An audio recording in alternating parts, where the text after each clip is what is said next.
स्वागत करत आहे।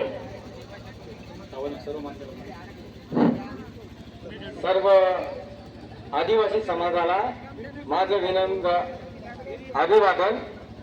सर्व आल्याबद्दल इथे सर्वांचा आभार मानतो आणि माझे दोन शब्दाला सुरुवात करतो।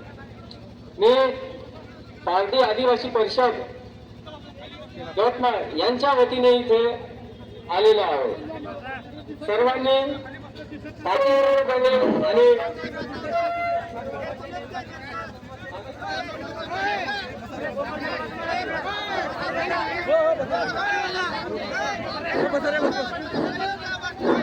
फक्त मीडिया राहा, बाकीचे बसा।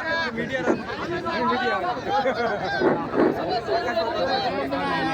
आलेल्या सर्व आदिवासी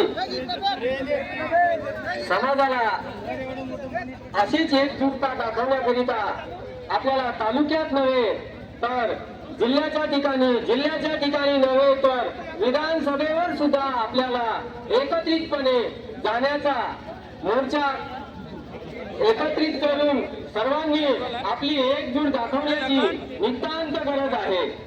असे आरक्षण किती समाजाने मागितलेले आहे, बंजारा असो धनगर असो व त्यावरील सुद्धा उद्या चालून कोणीही आरक्षण मागू शकते, ही सुद्धा बाब लक्षात घेतली पाहिजे।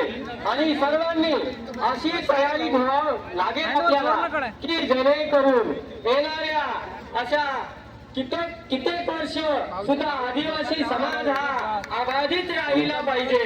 यासाठी आपल्याला सर्व आदिवासीला जागृत होऊन कायम ठेवावं लागेल। संदीप भाऊ मातृभाषेत थोडं पारधी मातृभाषेत मी वाघरी समाज संदीप पवार तुमच्या सर्वांना विनंती करू की आलेला सर्व वाघरी समाज आणि आदिवासी समाज येणाऱ्या आपली जो एकत्रितनी जो भावनाचं जो कायम टिकावून लागशील आणि जोपर्यंत आपण बोलावत जो पांढरपडानी समिती कृती समिती जो भराटे सरचं तुर्के सरचं नागोराव भाईचं सर्व आज मान्यवरचा हेना बोलला आनापरती आपलं आवाज एक आवाज नाही हे अवघू लागશે तरी सर्व आया हेनाबद्दल सर्वांना तो हार्दिक अभिनंदन करू। आणि जेव्हा आपलं जो डॉक्टर बाबासाहेब आंबेडकर जो धीर राखीव 1950 माहिती जो संवैधानिक अधिकार दी राखो हा अधिकार कोणीही डावलने वालू कोणी आणि बार कोणी तयार होणे वालो कोणी काल चालीन सुद्धा आपलं एकत्र आवडू लागશે। जर आम बंजारो कोणी आम धनगर कोणी आम कोणीही जमात काल उभी रहने वाली कोणी इना लिए आपलं खूप मोठं संघर्ष करू लागશે। यवतमाळ जिल्ह्यात कोणी आधी आपलं विधानसभा पण सुद्धा